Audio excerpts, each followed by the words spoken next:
Hello बच्चों, welcome to your channel physics with king sir. बच्चों शुरू करते हैं आज का टॉपिक। जो आज हम लोग जो चैप्टर हम लोगों का फिनिश हुआ है इलेक्ट्रोमैग्नेटिक वेव विद्युत चुंबकीय तरंग, उस चैप्टर के न्यूमेरिकल सॉल्व करेंगे अपनी एक्सरसाइज के। तो लेते हैं न्यूमेरिकल को। अच्छा, उसको सॉल्व करने से पहले मैं इस चैप्टर में यूज होने वाले कुछ फार्मूले और इक्वेशंस के बारे में आपको बता दूं। जो पहली चीज याद रखिए, जब भी इलेक्ट्रोमैग्नेटिक वेव किसी स्थान पे प्रोपेगेट होती है, आगे चलती है, तो इलेक्ट्रिक फील्ड और मैग्नेटिक फील्ड एक दूसरे के परपेंडिकुलर वाइब्रेट करते हैं, कंपन करते हैं। इलेक्ट्रिक फील्ड मान लो ऐसे चल रहा है Y axis, magnetic field X axis ये है, तो वेव उनके आगे संचरित होगी, मतलब जेड एक्सिस में।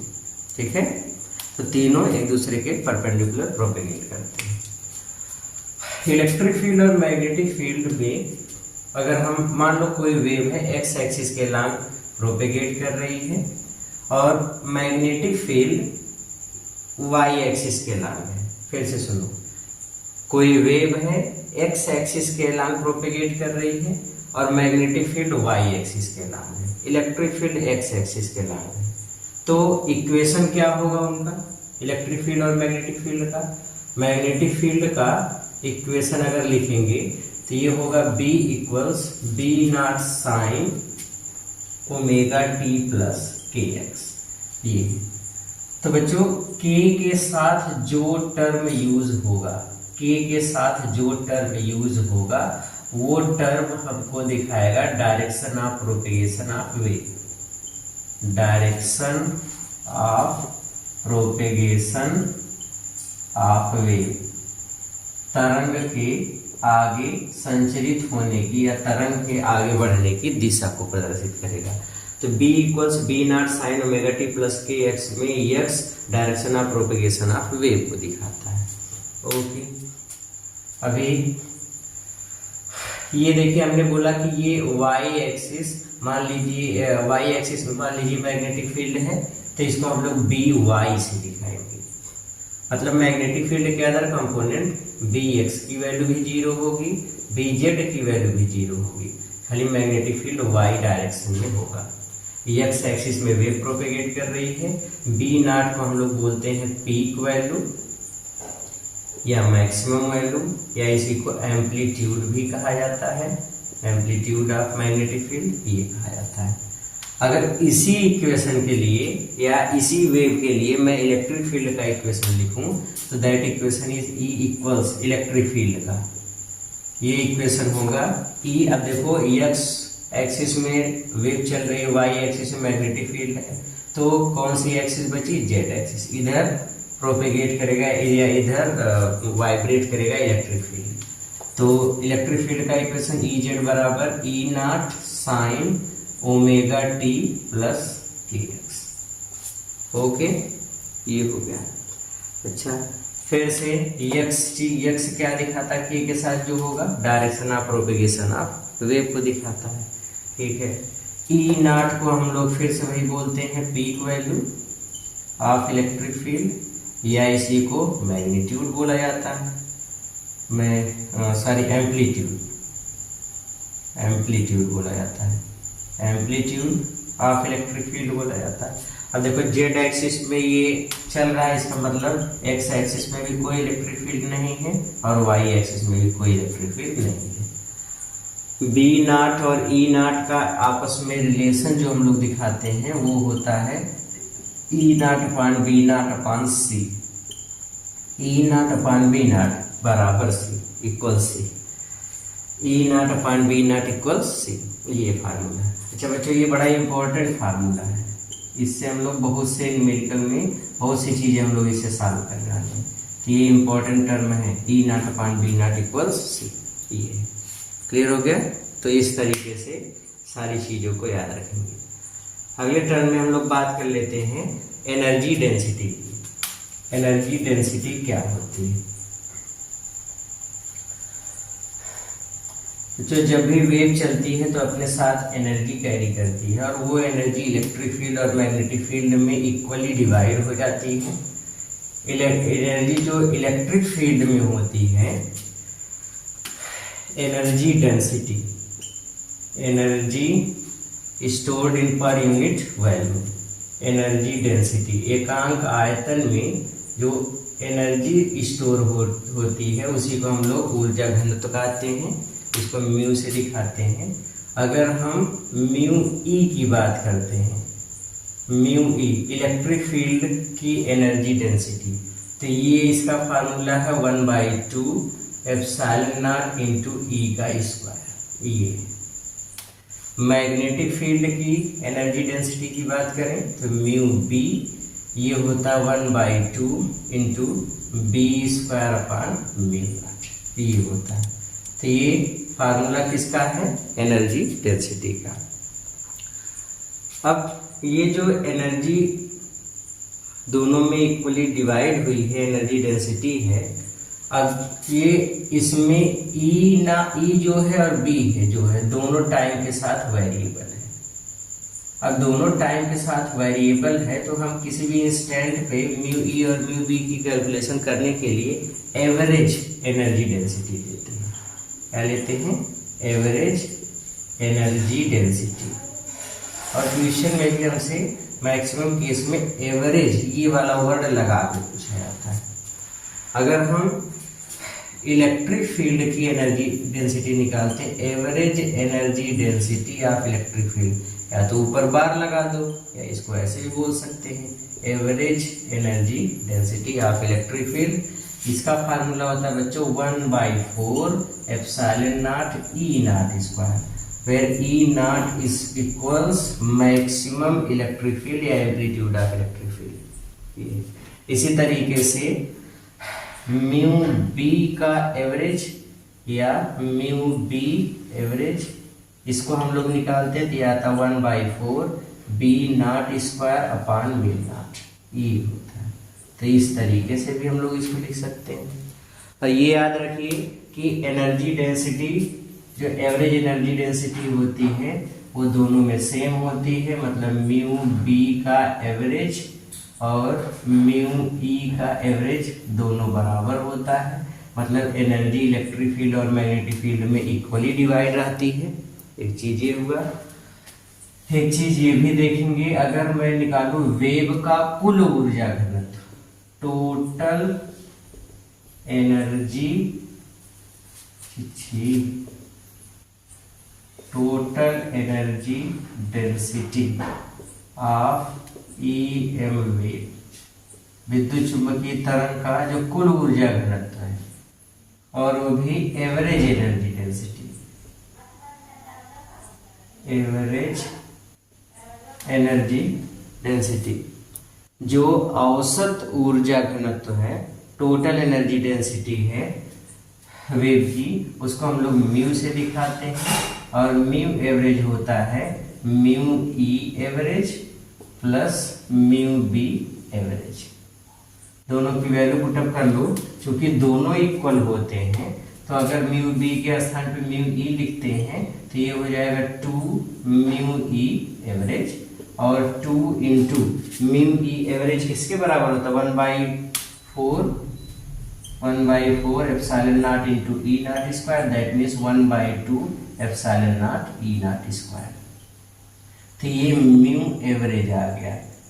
तो पूरे वेव का जो म्यू एवरेज इलेक्ट्रिक फील्ड के फॉर्म में इस तरीके से लिखेंगे, या इसी को मैग्नेटिक फील्ड के फॉर्म में लिखेंगे तो यहाँ पे म्यू ई के स्थान पे म्यू बी लिख दो तो 2 म्यू बी एवरेज हो जाएगा, मतलब तब ये फार्मूला मिलेगा 1/2 B naught square upon B naught. तो बच्चों इतने फार्मूले हैं जो कि हमको इस चैप्टर में मेनली न्यूमेरिकल के लिए सॉल्व करने हैं। ओके, अब हम लोग अपने एक्सरसाइज पे चलते हैं। अब मैक्सिमम हम लोग कुछ जो भूल रहे थे उस चीज़ों को यहाँ पे पढ़ लिया। मैक्सिमम चीज़ें हम लोगों ने एक्सरसाइज या जब डेरिवेशन वगैरह कर रहे थे, जब पढ़ रहे थे इलेक्ट्रोमैग्नेटिक वेव तब पढ़ा था। अब हम लोग न्यूमेरिकल पे आते हैं। ओके, मिटा दे इसको। ओके, इसको मिटा करके अब जा करके न्यूमेरिकल पे आते हैं और लगाने की कोशिश करते हैं कि सवाल इस तरीके से लगेंगे। ओके बच्चों, लेते हैं क्वेश्चन को।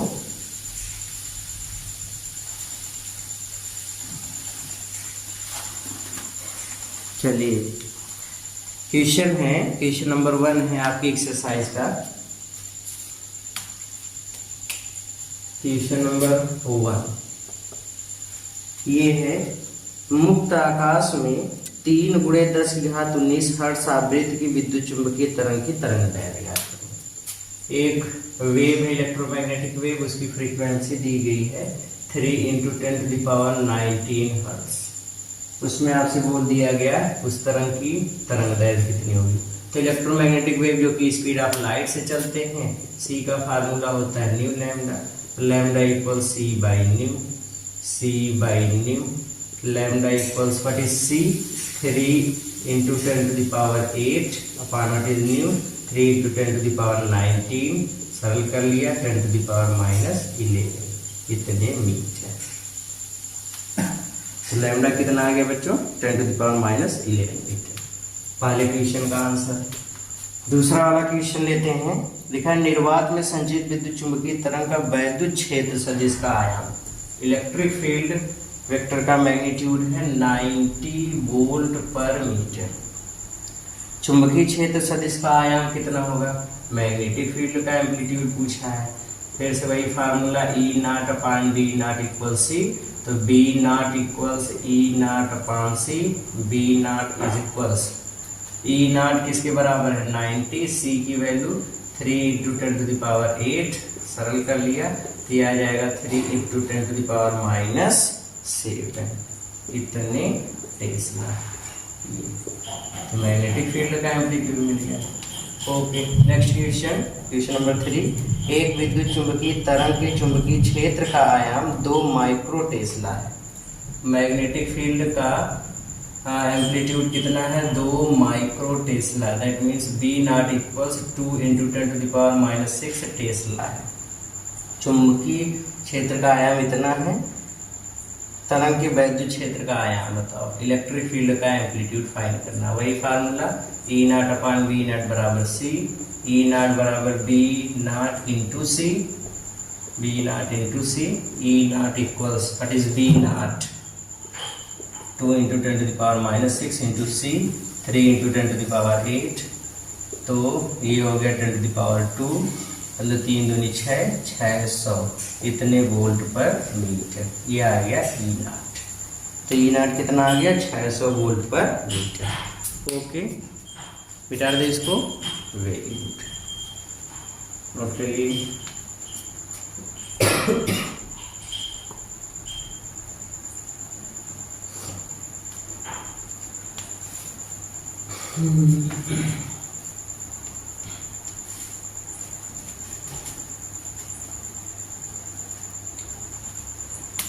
अगले क्वेश्चन को लेते हैं बच्चों, क्वेश्चन नंबर 4।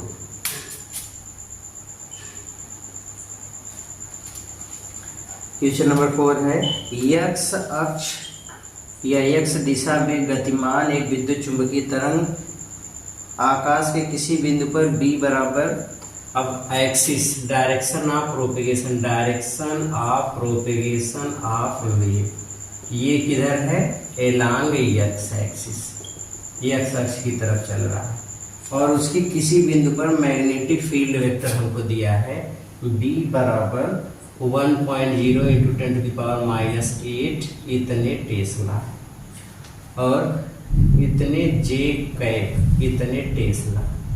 अब आप देखो कि मैग्नेटिक फील्ड J कैप के लांग है, इसका मतलब B की वैल्यू किस एक्सिस के लांग है, y एक्सिस। ओके, तो जाहिर सी चीज है इलेक्ट्रिक फील्ड किस एक्सिस के लांग होगी, x एक्सिस। ये हमसे पूछा गया कि इलेक्ट्रिक फील्ड किधर होगी, तो x एक्सिस के लांग कितनी होगी ये निकालना है। अच्छा, फार्मूला हमको पता है E/B इक्वल C होता है, या E0/B0 इक्वल C। तो यहाँ से E की वैल्यू फाइंड कर लो, तो B × C, E equals B की वैल्यू किसके बराबर होगी, तो 1 × 10⁻8 × C की 3 × 10⁸, तो इससे ये मर गया, E इक्वल्स कितना आ गया 3।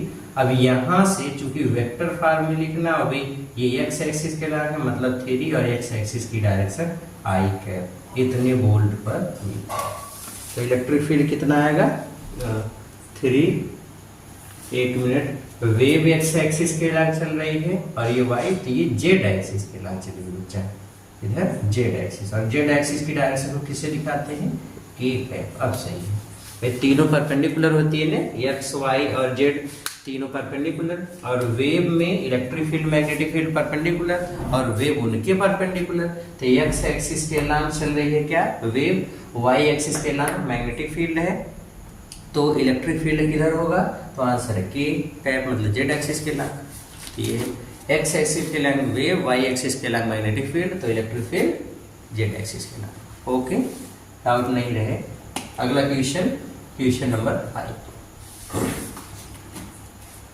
एक समतल विद्युत चुंबकीय तरंग वैद्युत क्षेत्र के दोलनों की आवृत्ति म्यू इलेक्ट्रिक फील्ड के लिए दिया गया है 2 × 10⁻10 हर्ट्ज। अभी याद रखो, इलेक्ट्रिक फील्ड मैग्नेटिक फील्ड दोनों की फ्रीक्वेंसी सेम होती है। आयाम 30 वोल्ट पर मीटर है, ई नॉट 30 वोल्ट पर मीटर है। तरंग में चुंबकीय क्षेत्र का आयाम ज्ञात करो। बी नॉट हमसे पूछा है, इसे भी इसका कोई यूज नहीं है। बी नॉट पूछा है तो E naught upon B naught बराबर सी, तो बी नॉट बराबर E naught upon C, B naught बराबर ई नॉट 30 अपान 3 × 10⁻8, तो बी नॉट इज इक्वल्स कितना आ गया, 10⁻⁷ इतने टेस्ला। कितना आ जाएगा, 10⁻⁷ टेस्ला। नोट कर लीजिए। तो ये है क्वेश्चन नंबर 5। मिटा दें, ओके।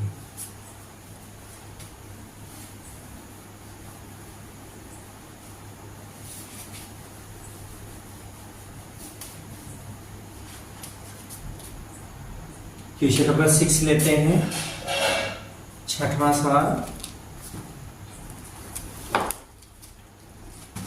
क्वेश्चन नंबर 6 बच्चों, प्रगामी विद्युत चुंबकीय तरंग में चुंबकीय क्षेत्र का शिखर मान मतलब बी नॉट या मैग्नीट्यूड 2 × 10⁻⁸ टेस्ला है।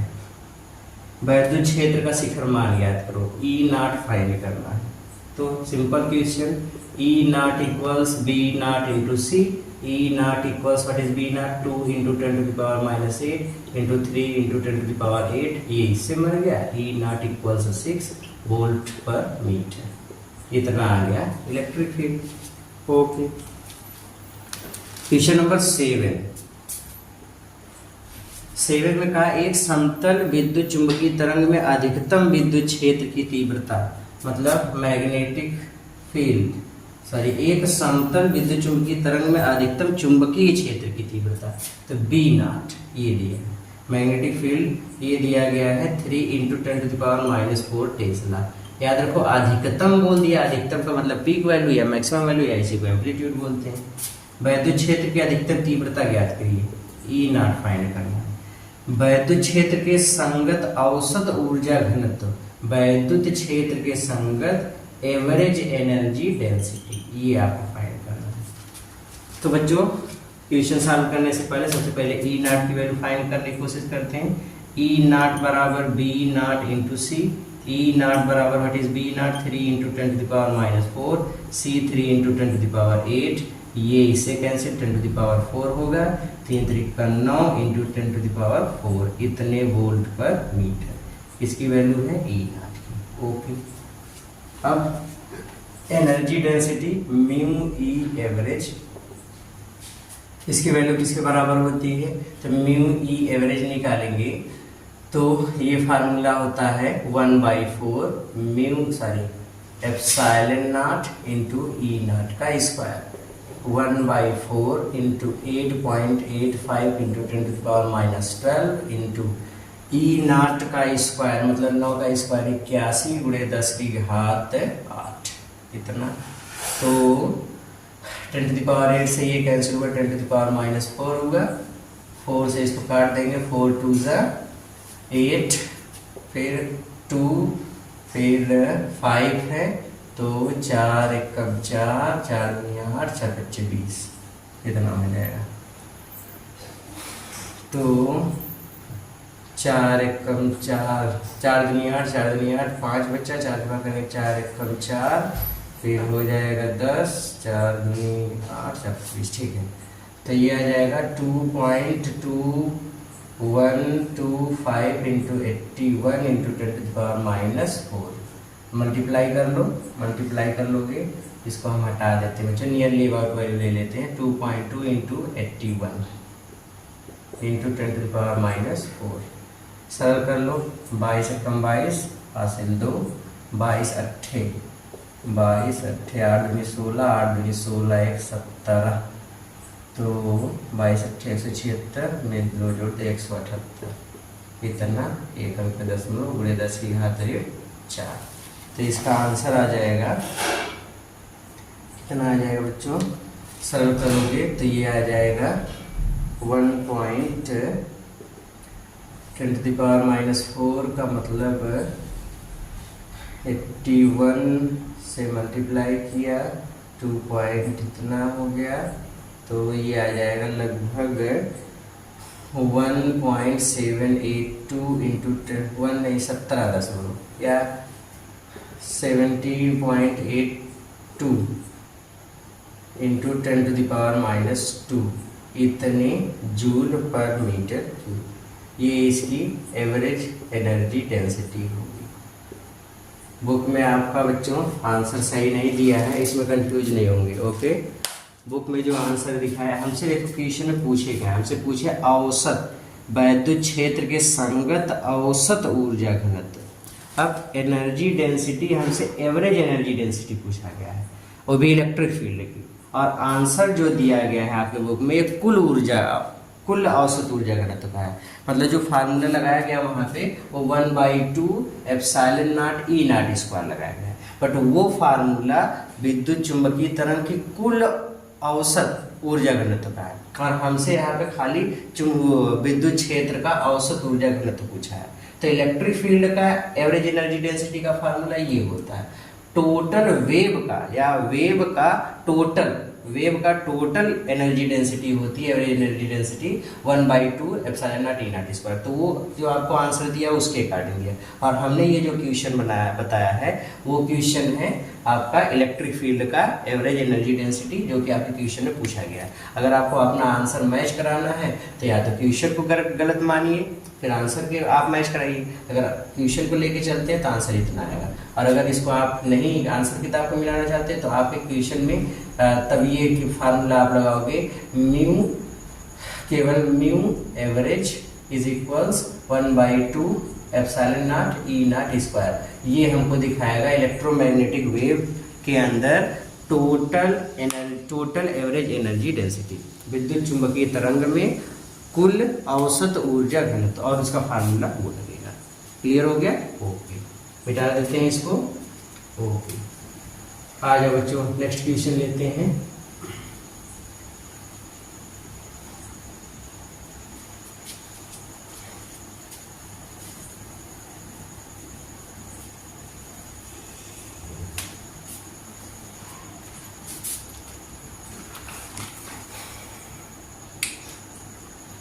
क्वेश्चन नंबर 8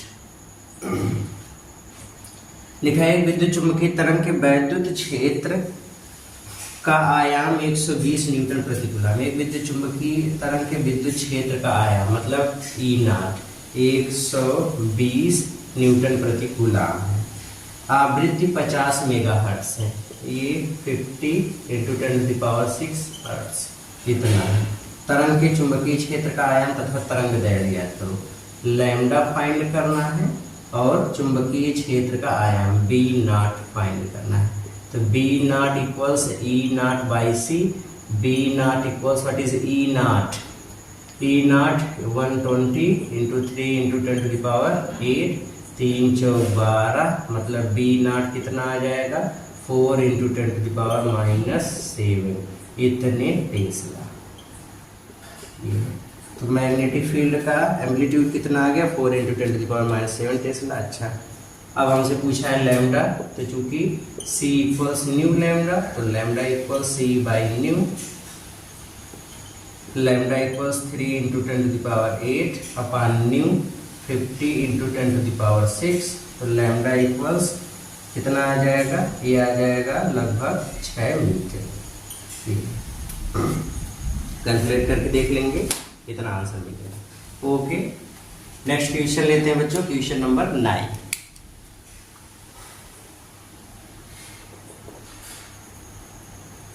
क्वेश्चन नंबर 9 लिखा है 25 मेगाहर्ट्ज आवृत्ति वाले एक समतल विद्युत चुंबकीय तरंग निर्वात में वाई एक्सिस के एलान गतिशील है। मतलब direction of propagation of wave ये किधर है, वाई एक्सिस में, वाई अक्ष में चल रही है।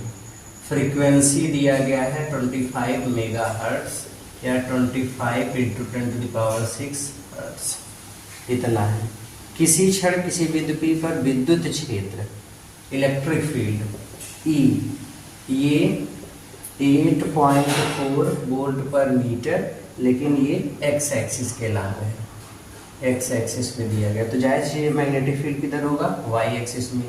तो मैग्नेटिक फील्ड किधर होगा, वाई एक्सिस में। कितना होगा, तो B बराबर E/C लगा दो।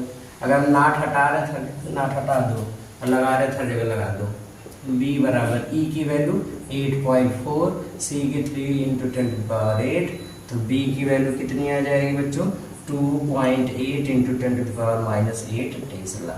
तो B आ गया, और किधर होगा, वाई एक्सिस में। ओके, तो नहीं बच्चों, direction of propagation of wave Y axis में है और ये एक्स एक्सिस में। तो बचा क्या, जेड एक्सिस। बार बार हम देखो भूल जा रहे हैं, सॉरी फॉर दैट, बट ये किधर होगा, जेड एक्सिस में। किधर होगा, जेड एक्सिस। वाई एक्सिस में वेव है, एक्स एक्सिस में इलेक्ट्रिक फील्ड है, तो मैग्नेटिक फील्ड किस एक्सिस में बचा, जेड एक्सिस में। जेड एक्सिस में चलेगा। याद रखना कि तीनों एक दूसरे के परपेंडिकुलर होते हैं, बस छोटी सी ट्रिक है, उसी पे लगा देंगे। ओके, तो बी की वैल्यू इतनी होगी, बी बराबर, ठीक है, वेरी गुड। नेक्स्ट, तरंग का तरंग दैर्घ्य, लैम्डा भी आपको फाइंड करना है। तो लैम्डा बराबर C/न्यू, लैम्डा इक्वल्स 3 × 10⁸ अपॉन न्यू 25 × 10⁶। तो लैम्डा इक्वल्स आ जाएगा 12 मीटर। कितना आ जाएगा, 12 मीटर। ये कैलकुलेट कर लेंगे। ओके, नोट कर लीजिए, नोट कर लिया, वेरी गुड। अगला क्वेश्चन लेते हैं बच्चों।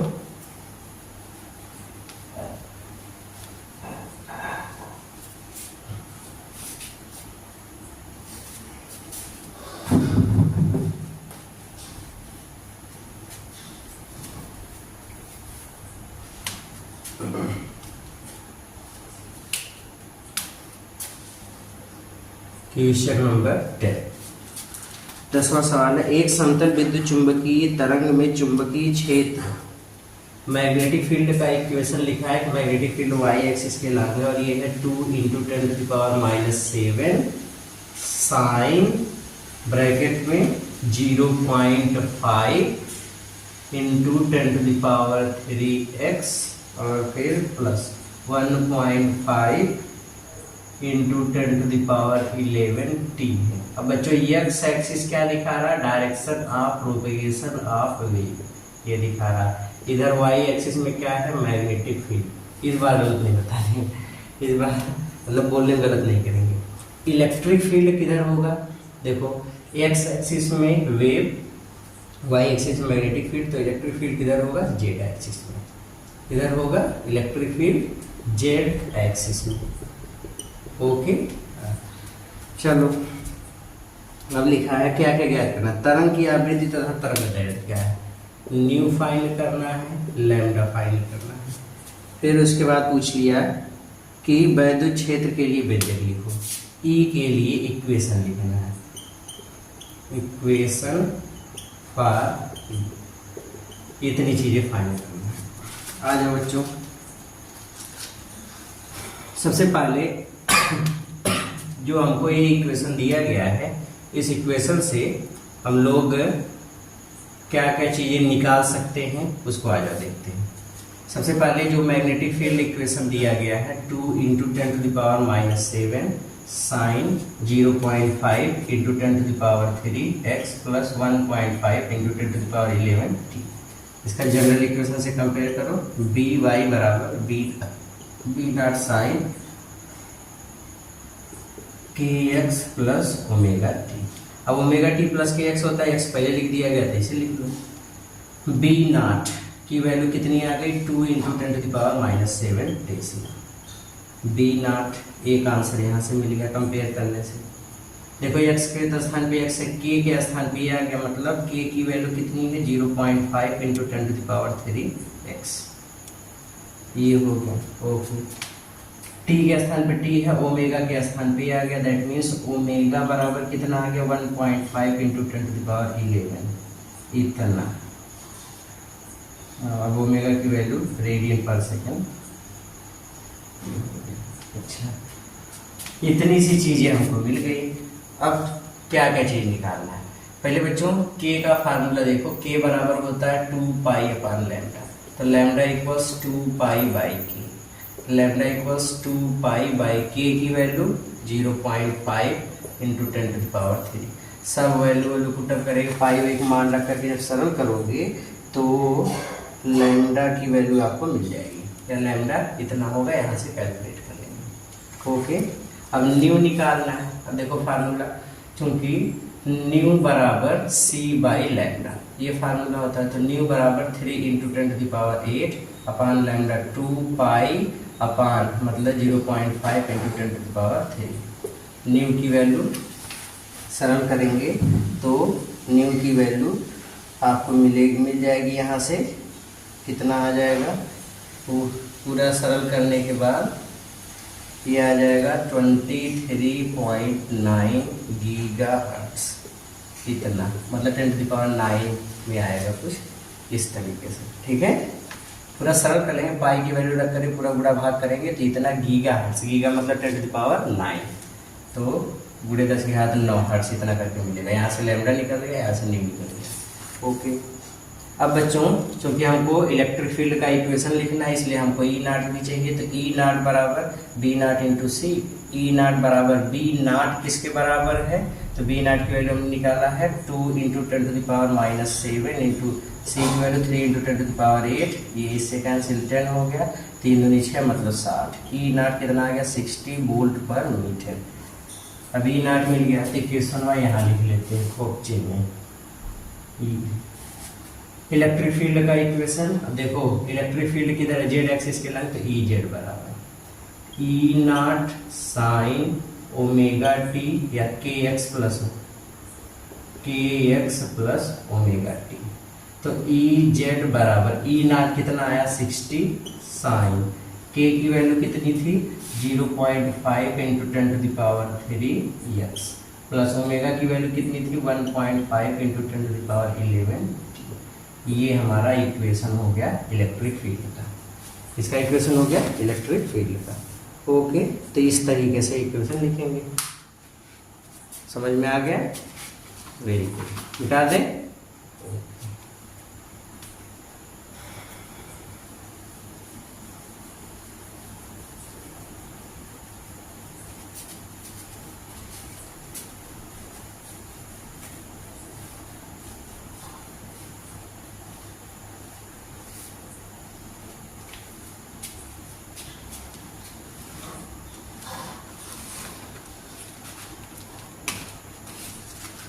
नेक्स्ट क्वेश्चन नंबर 12, 12वां सवाल लिखा है, एक वर्णिश प्रकाश रंग के लिए विद्युत चुंबकीय तरंग के वैद्युत क्षेत्र के घटक इलेक्ट्रिक फील्ड के कंपोनेंट है कि ई एक्स 0 है, ई जेड 0 है, मतलब wave Y, electric field Y direction में है, और ये कितना है 4 साइन 2π/λ x माइनस vt इतना है। ओके,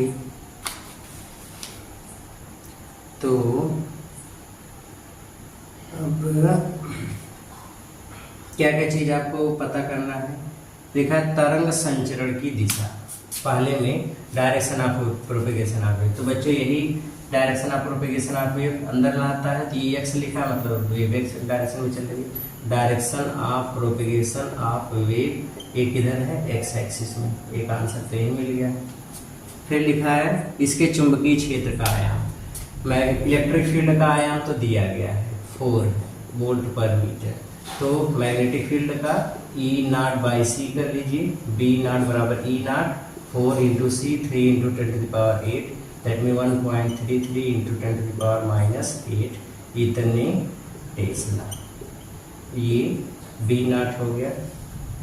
अच्छा, फिर इसके बाद लिखा है चुंबकीय क्षेत्र का तरंग के चुंबकीय क्षेत्र के घटकों का मान ज्ञात कीजिए, जहां न्यू इतना है, लैम्डा इतना। तो न्यू वगैरह सब निकालने की जरूरत है नहीं, और जो दिया है उसका कोई मतलब नहीं है। लिखा है कि चुंबकीय क्षेत्र के घटकों का मान ज्ञात करो। तो चुंबकीय क्षेत्र के घटकों का मान ज्ञात करना है। तो अब बच्चों देखो, वेव की डायरेक्शन जो है चलने की एक्स एक्सिस में, इलेक्ट्रिक फील्ड वाई एक्सिस में, दैट मीन्स मैग्नेटिक फील्ड किधर होगा, जेड एक्सिस में। मैग्नेटिक फील्ड किधर होगा, जेड एक्सिस में। ये electric field Y, wave X, तो magnetic field Z axis. Magnetic field Z axis मतलब बी एक्स 0 होगा, बी वाई भी 0 होगा।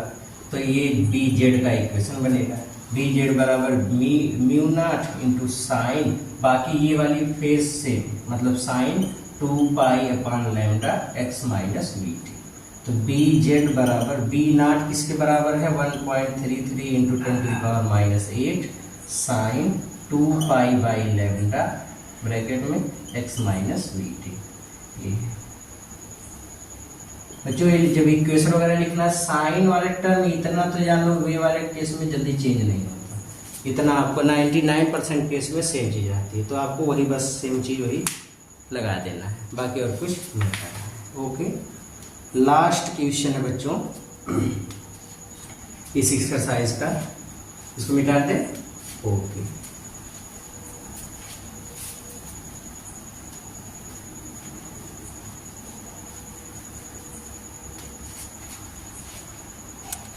क्वेश्चन में लिखा है एक विद्युत चुंबकीय तरंग के दोलित्र वैद्युत क्षेत्र electric field, question number 13 E Y मतलब इलेक्ट्रिक फील्ड वाई एक्सिस के नाम है। ये लिखा है 30 sine 2 into 10 to the power 11 T फिर प्लस 300 पाई एक्स। अब देखो यहाँ से हमको क्या पता चल गया कि direction of propagation of wave ये किधर है, एक्स लिख दिया गया मतलब एक्स एक्सिस के अलावा है। इलेक्ट्रिक फील्ड किधर है, वाई एक्सिस के अलावा। इसका मतलब मैग्नेटिक फील्ड किधर होगा, जेड एक्सिस के अलावा। ओके, लिखा है विद्युत चुंबकीय तरंग के तरंग दैर्घ्य का मान ज्ञात करिए। पहले तो लैम्डा निकालना है।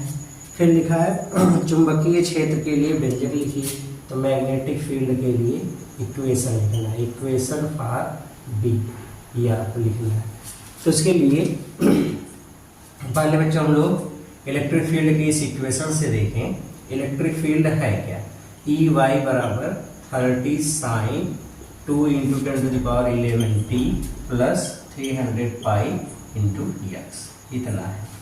अब हम इसको जनरल इक्वेशन से कंपेयर करते हैं। ई वाई बराबर E naught sine omega T plus K into X. Okay, E naught कितना मिल गया हमको, 30 वोल्ट पर मीटर।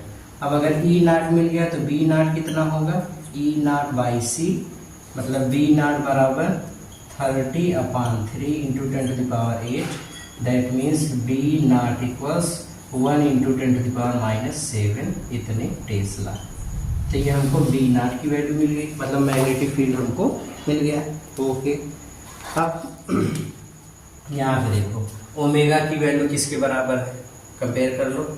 ओमेगा की वैल्यू किसके बराबर है, और हमने वैसे वो बताया है कि साइन और कास जब इक्वेशन लिखते हैं साइन वाला टर्म जल्दी चेंज नहीं होता, तो मैग्नेटिक फील्ड में साइन वाला टर्म सेम रहेगा।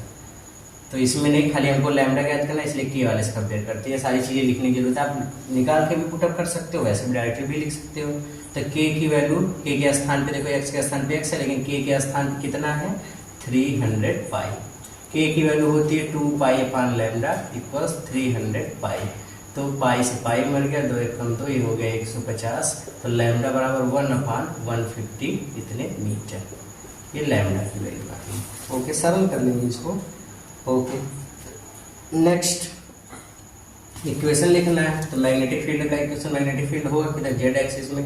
तो बी जेड बराबर बी नॉट साइन, अब पूरा टर्म वही रहेगा, पूरा टर्म वही रहेगा, मतलब साइन के बाद वाला पूरा टर्म वही, तो कितना हो जाएगा साइन 2 इंटू 10⁻11t प्लस 300 पाई, ये हो गया।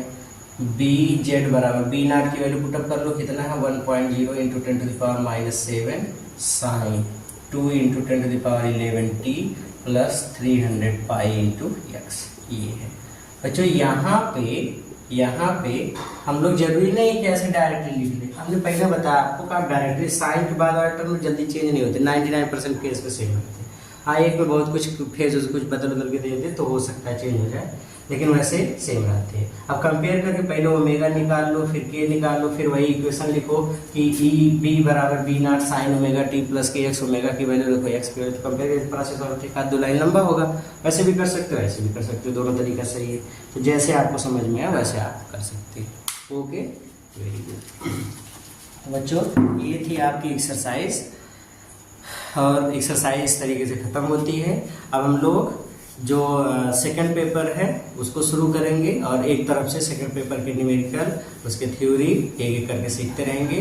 तो अब जरूरत है पढ़ने की, तो मेहनत करते रहिए, पढ़ते रहिए। All the very very very best.